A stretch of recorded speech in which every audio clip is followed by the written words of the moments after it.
الحمد لله والشكر له، حصيلة على إجازة في الآداب من جامعة محمد الخامس بالرباط، نائبة رئيس مقاطعة جامع الحنا سابقا، نائبة رئيس مقاطعة باب غماد سابقا، نائبة برلمانية كذلك، رئيسة مقاطعة جامع الحنا. وأولا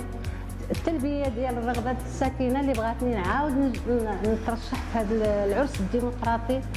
وثاني شيء تحقيق أيضا الديمقراطية، لأنه بحكم هذه الانتخابات الجديدة بأنهم داروا لوائح جهوية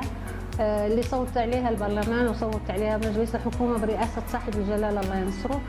فقرروا بأنهم يكون هناك لوائح موازية للنساء باش النساء ديال الجهة يشاركوا في تفعيل خدمة المواطن عن قرب والمشاركة في اتخاذ القرار السياسي.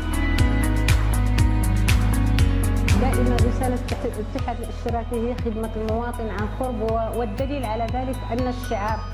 الشعار اللي اتخذه الاتحاد الاشتراكي في هذه الانتخاب هو المغرب أولا، لأن الوطن هو أول شيء، الوطن هو الهدف الأسمى، الوطن هو الذي يجعل الإنسان